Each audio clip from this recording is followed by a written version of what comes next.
Dissolution of partnership form का अगले video में हम लोग रियलाइजेशन अकाउंट कैसे बनाते हैं देखेंगे। तो रियलाइजेशन अकाउंट जर्नल से हम लोग डायरेक्ट बना सकते हैं, लेकिन जर्नल से हम बना सकते हैं रियलाइजेशन अकाउंट डायरेक्टली ट्रांसफ़र करके, लेकिन बिना जर्नल का अगर रियलाइजेशन अकाउंट बनाना होगा तो कैसे बनाएंगे वो हम लोग इस वीडियो में देखेंगे। तो सबसे पहले सारे एसेट्स को हम डेबिट साइड में ट्रांसफ़र करते हैं और सारे लायबिलिटी को क्रेडिट साइड में ट्रांसफ़र करते हैं। तो जब एसेट्स को ट्रांसफ़र करते हैं तो कैश, बैंक और फिक्टिटियस एसेट्स और लॉस को छोड़ के ट्रांसफ़र करते हैं। उसी तरह लायबिलिटी को जब ट्रांसफ़र करते हैं तो internal liability, capital, capital, reserve, profit, इन सब को छोड़ देते हैं और पार्टनर्स लोन को भी छोड़ देते हैं। और एसेट साइड में जो provision for bad debt minus हुआ है उसको भी लायबिलिटी के साथ लिखते हैं। सारा एसेट्स और लायबिलिटी ट्रांसफ़र कर लेते हैं। अब जो एसेट्स ट्रांसफ़र किए हैं उसमें से कुछ एसेट्स सोल्ड होगा और कुछ एसेट्स पार्टनर लेके जाएगा, तो उसको हम क्रेडिट साइड में लिखेंगे। एसेट सोल्ड क्रेडिट साइड में और पार्टनर लेके जाएगा वो भी क्रेडिट साइड में लिखेंगे। और उसी तरह लायबिलिटी में से कुछ लायबिलिटी को पे करना पड़ता है और कुछ लायबिलिटी पार्टनर लेके जाता है, तो फिर उसको हम लोग डेबिट साइड में लिखेंगे, टू बैंक और टू लायबिलिटी टेकन ओवर। हाँ, अगर कोई एसेट्स को कोई पार्टनर ले नहीं गया तो एसेट्स को हम इग्नोर करेंगे, बट लायबिलिटी को इग्नोर नहीं करेंगे। लायबिलिटी को हमें पे करना ही पड़ेगा। अगर कोई लायबिलिटी के बारे में कुछ भी नहीं दिया हुआ है कि उसको कोई ले गया, कोई पे किया कि नहीं किया, तो हम उसको एज इट इज जितना वैल्यू है उतना वैल्यू में हम पे कर देंगे। उसके बाद आता है रियलाइजेशन एक्सपेंसेस की बारी। तो रियलाइजेशन एक्सपेंसेस की जनरल एंट्री होती है realisation account debit to bank, तो टू बैंक हम लिखेंगे रियलाइजेशन एक्सपेंसेस पेड। अगर कोई पार्टनर पे करता है तो टू पार्टनर्स कैपिटल लिखेंगे रियलाइजेशन एक्सपेंसेस पेड। इतना कुछ करने के बाद जो डिफरेंस आता है, अगर डिफरेंस डेबिट में आता है तो प्रॉफिट और क्रेडिट में आएगा तो लॉस। तो इस तरह हम लोग रियलाइजेशन अकाउंट डायरेक्टली बना सकते हैं। तो करते हैं क्वेश्चन। 3 पार्टनर हैं, सीता, रीता और मीता। इन 3 पार्टनर का रेशियो दिया है 2:2:1 और इन लोगों का बैलेंस शीट दिया। तो सबसे पहला काम हमें है एसेट्स ट्रांसफ़र करना। तो एसेट साइड में जितने भी दिए हैं उसमें कैश एंड बैंक को छोड़ देंगे और सबको हम ट्रांसफ़र करेंगे। Stock, furniture, debtor and plant and machinery. तो हम ट्रांसफ़र करेंगे सबसे पहले stock, furniture, debtor and plant and machinery. तो स्टॉक, डेटर, फर्नीचर और प्लांट एंड मशीनरी हम ट्रांसफ़र करेंगे।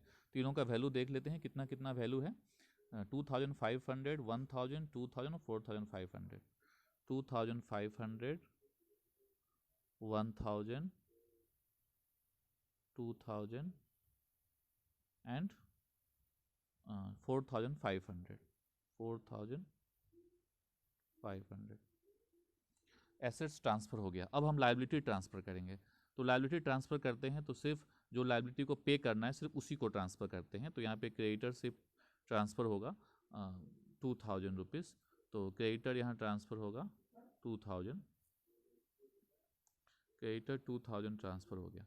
अब एसेट्स भी ट्रांसफ़र हो गया, लायबिलिटी भी ट्रांसफ़र हो गया। अब हमारा नेक्स्ट है कि एसेट्स को बेचना और एसेट्स कोई पार्टनर ले जाएगा तो उसका काम करना। तो उसके लिए हम देखेंगे एडजस्टमेंट में, they decided to dissolve the business, the following amount they realise. Plant and machinery realise मतलब सोल्ड होके पैसा जो आया, तो प्लांट एंड मशीनरी सोल्ड हो गया 4250, स्टॉक 3500 में, डेटर 1850 और फर्नीचर 750 में। चारों एसेट सोल्ड हो गया। तो चारों को हम प्लस करेंगे और प्लस करके जो अमाउंट आएगा उसको हम लोग लिखेंगे। चारों को प्लस करने से आएगा 10,350। तो 10,350 हम यहाँ बैंक एसेट सोल्ड में लिखेंगे, 10,350 लिखेंगे। उसके बाद नेक्स्ट देखते हैं, नेक्स्ट क्या एडजस्टमेंट है। अगला एडजस्टमेंट है Sita agree to bear all expenses, all realisation expenses. Sita सारा रियलाइजेशन एक्सपेंसेस खुद बियर करेगी। For the service Sita is paid 60। इसके लिए सीता को कितना दिया जा रहा है, 60 रुपीज़ दिया जा रहा है। तो बिजनेस का एक यही बिजनेस के लिए रियलाइजेशन एक्सपेंस है। जो सीता को हम दे रहे हैं वही बिजनेस के लिए रियलाइजेशन एक्सपेंस है। एक्चुअल एक्सपेंसेस ऑफ रियलाइजेशन 450 हुआ है, उससे हमें कोई मतलब नहीं है, लेकिन सीता को जो हम दे रहे हैं 60, बस वही हमारे लिए रियलाइजेशन एक्सपेंस है। तो बिजनेस उतना पे किया है, तो to bank realisation expenses paid 60। अच्छा, हाँ, फिर एसेट्स तो सारे हो गए। अब लायबिलिटी को देखते हैं। एक लायबिलिटी है तो लायबिलिटी या तो पे होगा या तो कोई टेकन ओवर करेगा। तो हम चेक करते हैं क्वेश्चन में क्या दिया है। क्वेश्चन में दिया हुआ है क्रेडिटर्स पेड 2% लेस, मतलब क्रेडिटर को 2% छोड़ के पेमेंट करना है। तो 2000 का 2% 40 रुपीज़ होता है, 2000 का 2% 40 रुपीज़ होता है। तो 40 रुपीज़ इसमें से लेस करेंगे तो 1960 क्रेडिटर को हम पे करेंगे, क्रेडिटर को 1960 पे करेंगे। उसके बाद there was an unrecorded assets 250 का है which has taken over by Rita, Rita ने एक एसेट्स ले लिया एट 200। कितने में लिया उससे मतलब है, कितने का एसेट है उससे मतलब नहीं है, 200 में लिया रीता ने। तो एसेट्स टेकन ओवर रीता में आ जाएगा, रीतास कैपिटल 200। उसके बाद हम देखते हैं, अब कुछ नहीं है, ख़त्म हो गया, बस इतना ही क्वेश्चन है। तो अब हम इसको क्लोज करेंगे, टोटल करेंगे। तो यहाँ पे डेबिट और क्रेडिट साइड में टोटल करके देखेंगे किधर ज़्यादा आता है। तो इसको कैलकुलेट कर रहे हैं, तो क्रेडिट साइड का ज़्यादा आ रहा है, क्रेडिट साइड का आ रहा है 12,550। तो हम 12,550 लिखेंगे दोनों साइड में, 12,550 और माइनस करने से इधर डेबिट साइड का आ रहा है 12,020, माइनस करने से 530 आएगा। तो 530 लिखेंगे और 530 को तीनों पार्टनर में हम बांट देंगे। तो 530 को तीनों पार्टनर में बांटेंगे तो तीनों पार्टनर का रेशियो है 2:2:1, सीता, रीता एंड मीता। तो सीता, रीता और मीता में तीनों बांट देंगे 530 को। रेशियो है, इनका रेशियो दिया हुआ है 2:2:1, तो 2:2:1 रेशियो में बांटेंगे। तो इसको बांटने से आएगा 212, 212, 212 और 106। तो इस तरह हम लोग रियलाइजेशन अकाउंट बनाएंगे। एक और क्वेश्चन देखते हैं। बैलेंस शीट दिया हुआ है अश्विनी भारती का, ये बैलेंस शीट दिया हुआ है, नीचे लिखा है द फॉर्म वाज डिजॉल्व। तो डिजोल्यूशन हो गया। हम लोग रियलाइजेशन, यहाँ पर तीनों अकाउंट बनाने बोला, रियलाइजेशन, पार्टनर्स कैपिटल और बैंक अकाउंट, लेकिन आज हम लोग सिर्फ रियलाइजेशन सीख रहे हैं, इसलिए सिर्फ रियलाइजेशन को फोकस करते हैं। तो रियलाइजेशन अकाउंट बनाने के लिए सबसे पहले हमें सारा एसेट्स ट्रांसफ़र करना है। तो सारा एसेट्स यहाँ पे ट्रांसफ़र करेंगे, उसमें से हमें कौन सा नहीं करना है, कैश एट बैंक नहीं कर सकते ट्रांसफ़र, प्रोविजन लायबिलिटी के साथ जाएगा, इसको हम ट्रांसफ़र नहीं कर सकते। और stock, investment, debtor, building, goodwill, तो ये सारा ट्रांसफ़र करेंगे, स्टॉक, इन्वेस्टमेंट, डेटर, बिल्डिंग और goodwill. Stock, investment, debtor, building और गुडविल हम ट्रांसफ़र कर रहे हैं। सभी का अमाउंट लिखेंगे। स्टॉक का है 10,000, इन्वेस्टमेंट 20, डेटर 40। स्टॉक 10, इन्वेस्टमेंट 20 और डेटर 40। उसके बाद दिया है बिल्डिंग 70, गुडविल 15, बिल्डिंग 70 और गुडविल 15, बिल्डिंग 70,000 और गुडविल 14,000। तो इस तरह हमने सारा एसेट्स ट्रांसफ़र कर लिया। सॉरी 14 नहीं है, गुडविल 15,000 है। तो सारा एसेट्स हमने ट्रांसफ़र कर लिया। उसके बाद हम लायबिलिटी ट्रांसफ़र करेंगे। तो लायबिलिटी में यहाँ पे क्रेडिटर्स ट्रांसफ़र करेंगे, Mrs Ashwini's loan, Mrs Ashwini's loan transfer करेंगे, मिसेज भारतीस लोन ट्रांसफ़र करेंगे, क्योंकि ये पार्टनर नहीं है, पार्टनर का लोन ट्रांसफ़र नहीं करते हैं। इन्वेस्टमेंट फ्लैक्चुएशन फंड भी ट्रांसफ़र करना पड़ेगा, क्योंकि यह इन्वेस्टमेंट से रिलेटेड है, बस यही एक फ़ंड ट्रांसफ़र होता है और कोई फ़ंड ट्रांसफ़र नहीं होता है। तो इन्वेस्टमेंट फ्लैक्चुएशन फंड भी ट्रांसफ़र करेंगे। तो creditors Mrs Ashwini loan, Mrs Bharat loan और investment fluctuation fund. Creditor Mrs Ashwini loan, Mrs Bharat loan और इन्वेस्टमेंट फ्लैक्चुएशन फंड। तो इन सब का अमाउंट लिख देंगे, जो भी अमाउंट इनका होगा वो लिख देंगे। तो क्रेडिटर 76,000, फिर 10,000, 20,000 और 2,000। 76, 10, 76,000, 10,000, फिर है 20 और 2,000, 20,000 एंड 2,000। सारा एसेट्स और लायबिलिटी ट्रांसफ़र हो गया। अब हम एसेट्स को बेचेंगे सबसे पहले, और एसेट टेकन ओवर कितना हुआ वो देखेंगे। तो क्वेश्चन में देखते हैं, Ashwini promise to pay Mrs Ashwini's loan and took away stock for 8,000। Ashwini stock लेके जा रहा है, अश्विनी जो है स्टॉक लेके जा रहा है 8,000 में। तो अश्विनी स्टॉक में अश्विनी टेकन ओवर कर रहा है, तो अश्विनी 8,000 का स्टॉक लेके जा रहा है। उसके बाद है Bharti took away half of the investment at 10% less. Bharti ने इन्वेस्टमेंट का आधा ले लिया, तो इन्वेस्टमेंट 20,000 का था, उसका आधा 10,000, 10,000 का 10% लेस में लिया, तो 10,000 का 10% होता है 1,000, तो 10,000 को 10% लेस दैट इज 1,000 लेस, तो 9,000 में ले गया। तो 9,000 हम यहाँ पे भारती में लिखेंगे, भारती टेकन ओवर कर दिया, भारती ने 9,000 में इन्वेस्टमेंट ले लिया, 10,000 का इन्वेस्टमेंट। अब नेक्स्ट है डेटर्स रियलाइज्ड 38,000, डेटर से रियलाइज हुआ 38,000। तो एसेट तो और भी है, डेटर है, स्टॉक है, बिल्डिंग है, तो डेटर रियलाइज 38,000 हुआ। और एसेट देखते हैं, बिल्डिंग रियलाइज 1,30,000, गुडविल से 12,000 रियलाइज हुआ, और remaining investment were sold for 9,000। तो an old typewriter not record in the books was taken over by Bharti for 6,600। Old typewriter को भारती ने 600 में ले लिया, तो ये भारती में जो 9,000 हुआ ये 9,600 हो जाएगा, क्योंकि वो टाइपराइटर भी लेके चली गई। तो अभी हम लोग एसेट सोल्ड को चेक करेंगे कितना एसेट सोल्ड हुआ। तो सारा एसेट सोल्ड एक साथ ऐड करेंगे, तो सारा एसेट सोल्ड मैंने कैलकुलेट किया, तो 1,89,000 आ रहा है, तो 1,89,000 हम एसेट सोल्ड में लिखेंगे, 1,89,000 का एसेट हमारा सोल्ड हो गया। अब एसेट्स का काम खत्म हो गया, अब लायबिलिटी में आते हैं हम लोग।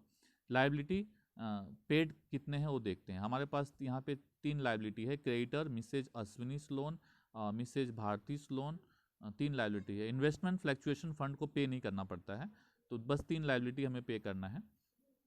तो ये 3 लायबिलिटी में क्या क्या दिया है देखते हैं। एडजस्टमेंट नंबर 2 में देखते हैं, 1 में दिया Ashwini promise to pay Mrs Ashwini's loan, मतलब ये टेकन ओवर है। लायबिलिटी टेकन ओवर मतलब मिसेज अश्विनी का लोन की लायबिलिटी जो है उसको कौन ले लिया, अश्विनी ने ले लिया। तो Ashwini to liability taken over में अश्विनी आ जाएगा, अश्विनी ने मिसेज अश्विनी का था 10,000, तो 10,000 को टेकन ओवर कर लिया इसने। अच्छा, तो अब 2 लायबिलिटी हमारे पास बच गया, एक लायबिलिटी तो चला गया, अब 2 बच गया, एक क्रेडिटर और एक मिसेज भारती's लोन। क्रेडिटर के बारे में दिया हुआ है, creditors were paid at less 380, creditors को 380 कम पे पेमेंट किया गया, तो क्रेडिटर्स है हमारा क्रेडिटर 76,000 है, 76,000 में से 380 जाएगा, तो 75,620 आएगा, तो 75,620 पेमेंट करना पड़ेगा। 75,620 क्रेडिटर को पेमेंट करेंगे 75,620, लेकिन मिसेज भारती का भी लोन है, उसको भी पेमेंट करना पड़ेगा, तो मिसेज भारती का लोन जो है 20,000 है, इसको भी पेमेंट करेंगे। तो इन दोनों को पेमेंट करते हैं तो आएगा 95,620, तो एक साथ लिख सकते हैं हम 95,620, 95,620। तो अब नेक्स्ट क्या बच गया, अब हमारे पास नीचे बचा है realisation expenses amounting to ₹2,000। Realisation expenses कितना है, 2,000 है, तो रियलाइजेशन एक्सपेंसेस 2,000 लिखेंगे, टू बैंक रियलाइजेशन एक्सपेंसेस पे 2,000। अब इस सब का हम टोटल करेंगे, टोटल करके डिफरेंस निकालेंगे और देखेंगे प्रॉफिट हो रहा है कि लॉस हो रहा है। इसमें एक चीज़ छूट गया है, प्रोविजन फॉर डाउटफुल डेट जो था, प्रोविजन फॉर डाउटफुल डेट 4,000 है, तो 4,000 यहाँ पे सारे लायबिलिटी के साथ 4,000 लिखना पड़ेगा, जगह नहीं है इसलिए हम ऊपर लिख रहे हैं। प्रोविजन फॉर डाउटफुल डेट 4,000 सारे लायबिलिटी के साथ लिखेंगे। इसके बाद हम टोटल करेंगे, टोटल करने के बाद आ रहा है 3,18,600, 3,18,600। क्रेडिट साइड में ज़्यादा है तो डिफरेंस डेबिट साइड में आएगा, तो डिफरेंस निकालते हैं। डिफरेंस आ रहा है 55,980, 55,980 कोई रेशियो नहीं दिया है क्वेश्चन में, इसलिए हम लोग दोनों जो पार्टनर हैं हमारे, कितने पार्टनर हैं, 2 पार्टनर हैं, दोनों पार्टनर को इक्वली डिस्ट्रीब्यूट कर देंगे 55,980 को। तो 55,000 को 980 को जब इक्वली डिस्ट्रीब्यूट करेंगे तो कितना आएगा,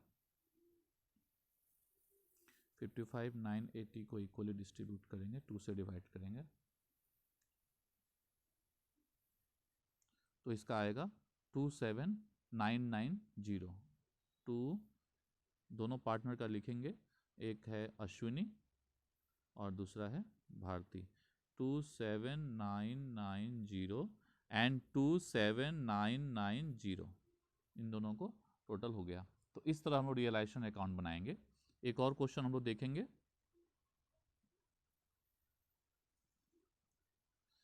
Sonu and Asu, Sonu and Asu sharing profit in the ratio 3:1। ये बैलेंस शीट दिया हुआ है। Sonu took over plant and machinery, Sonu क्या कर रहा है, सोनू टुक ओवर कर रहा है प्लांट एंड मशीनरी को, प्लांट एंड मशीनरी को at an agreed value of 60,000। Stock and furniture were sold for 42,000 and 13,900, sold हो गया respectively. Debtors were took over by Ashu for 69,000। Creditors were paid subjected to discount 900। Sonu agree to pay the loan, Sonu बोला है कि वो loan pay कर देगा। तो realisation expenses were 1600। Prepare realisation account, partners capital account and bank account. तो आज हम लोग सिर्फ रियलाइजेशन अकाउंट डिस्कस कर रहे हैं। तो सबसे पहले सारा एसेट्स ट्रांसफर करेंगे, स्टॉक, डेटर, कैश को छोड़ के ट्रांसफर करना पड़ेगा, stock, furniture, debtor, plant and machinery. Stock, furniture, debtor और plant and machinery. Stock, furniture, debtor, plant and machinery 45,000, 16,000, 70,000, 52,000। 45,000, 70,000, 16,000 और 45,000, 16,000, 70,000, 52,000।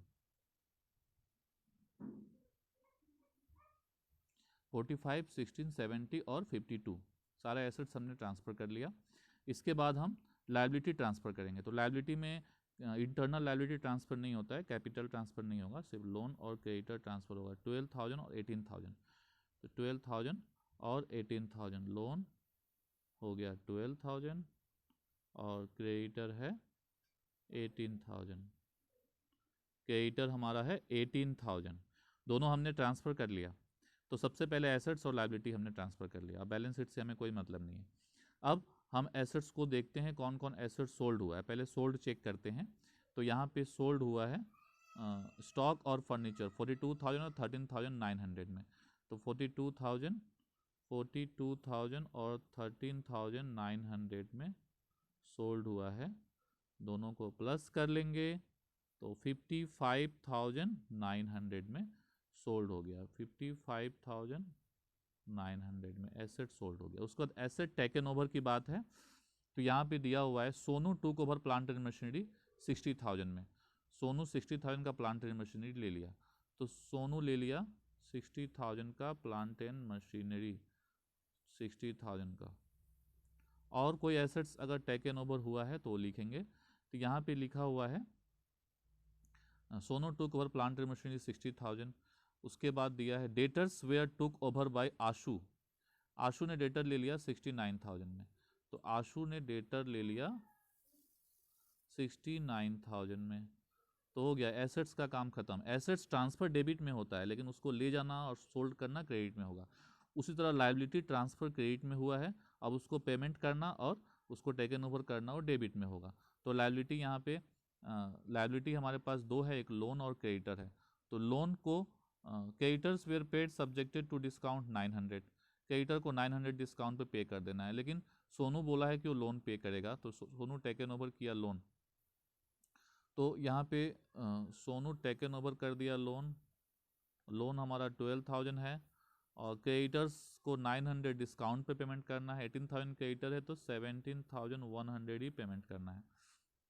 उसके बाद है हमारा रियलाइजेशन एक्सपेंसेस 1600, कौन दिया नहीं पता, तो फॉर्म ने ही दिया है।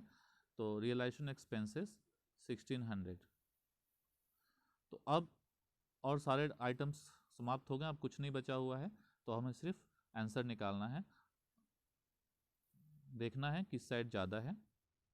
तो डेबिट साइड का टोटल आ रहा है 2,13,700 और क्रेडिट साइड टोटल आ रहा है 2,14,900। तो दोनों का डिफरेंस निकालेंगे। क्रेडिट साइड का ही ज़्यादा है, 2,14,900 हम दोनों साइड लिखेंगे, 2,14,900 और डिफरेंस आएगा 1,200। 1,200 को हम दो पार्टनर्स में बांट देंगे। दोनों पार्टनर का नाम है आशु, सोनू एंड आशु। तो सोनू और आशु में बांट देंगे, सोनू और आशु में बांट देंगे। रेशियो देख लेंगे, रेशियो कितना है। तो रेशियो यहाँ पे 3:1 है।